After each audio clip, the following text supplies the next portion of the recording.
එනිසා මේ ආකාරයට ඔබට මේ නිල් කැටේ වගේ පේන්න තිබුණට මේ පේනුම් තඩාගේ නඩත්තු කිරීම විශාල ප්‍රාර්ථනයක් දරලා සිද්ධ කරන්නේ. ඒ නිසා ඊට අවශ්‍ය සහයෝගයත් ඔබ ලබා දෙන්න කියන ඉල්ලීම කරමින් මා ආරාධනා කරනවා අප විද්‍යාලයේ විදුහල්පතිතුමන්ට එමාපියන් අපතෙල් ලෙස.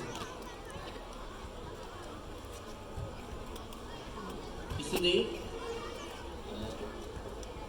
යෝජ්‍ය විදුහල්පති මහින්ද්‍ර ශීලා මහතා ඇතුළු සියලු දෙනාගේම අවසරයි.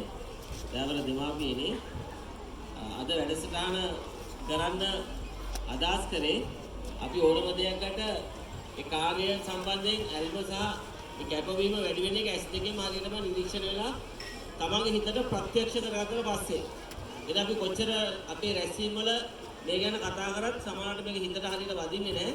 නමුත් ඔබ අද S2 එකෙන් දැකපු දේ තුල ඔබටත් දැන් හිතෙන්න ඕනේ ආශාව අපේ දරුවත් මේ විදිහට පීනුම් සූරේ පීනන්න උනොත් බය නැතුව ඕනම අවස්ථාවකට තමන්ගේ ජීවිත ආරක්ෂාව සඳහා හරි දරුවට කටයුතු කරගන්න සොයන්න පුළුවන් වෙයි කියන අදිෂ්ඨානය හදා ගන්න ඕනේ.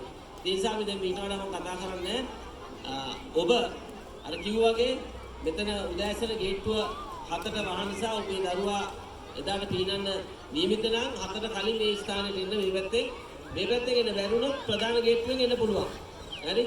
ඒ පාසුවට මෙතන දීලා තින්නේ ඒ වෙලාවට එන්න. ඊට පහු වුණොත් අපි මෙතන වාහන මොකද මෙතනින් ළමයි අපි ගන්න ප්‍රමාද වෙලා ඉන්න ළමයි. ඒකත් මතක තියාගන්න. ඊළඟට මේ කාර්ය සම්බන්ධ ඒගොල්ලෝ අඳුර ගන්න අපේ මෙතන ඉන්න සමීර මහත්මයා. මෙයා තමයි පූල් එකේ සම්පූර්ණ කළමනාකරු. ඒ වගේ පූල් එක බාරව කටයුතු කරන ගුරු මහත්මයා. එතුමාට මේ අත උස්සන්න තමයි එතුමා තමයි මේ ආපාඩ ෂර්ට් එකක් ඇඳලා ඉන්නේ. මොනාරි ගැටලුවක් තියෙනවා තාක්ෂණික ගැටලුවක් තියෙනවා නේද එතුමගෙන් ආද තාක්ෂණික ගැටලුව තියෙනවා. මේක ක්ලෝරින් මදිද නැත්නම් pH ගේ ප්‍රශ්නයක්ද ඒ වගේ මොනවාරි ඒ ටෙස්ටිං එකක් කරන්න කරන්න ප්‍රශ්නයක් නම් එතුමත් එක්ක ඒක කතා කරන්න පුළුවන්. ඊළඟ අපේ මහත්තයා ඉන්නවා මහින්ද හේමන්ත මහත්මයා. එතුමා තමයි මේකේ සම්පූර්ණ ඕවරෝල් ප්‍රෝග්‍රෑම් එක කරගෙන යන්නේ. ඒතකොට මේකේ පූල් එකේ පියුරිෆිකේෂන් එක කරන්නේ එතුමා. ඊළඟට එන්ට්‍රන්ස් වැඩ ටික කරන්නේ එතුමා. ඒ වගේම අනිකුත් කළමනාකරන කටයුතු සියල්ල කරන්නේ එතුමා. ඒ වගේ ආරක්ෂාවට ඉන්නේ එතුමා. ඉතින් භූමිකා 3ක් රංගනයක් අපි එක්කෙනෙක් තමයි කරන්නේ. ඒතකොට එතුමාට උපරිම සහායය දෙන්නේ.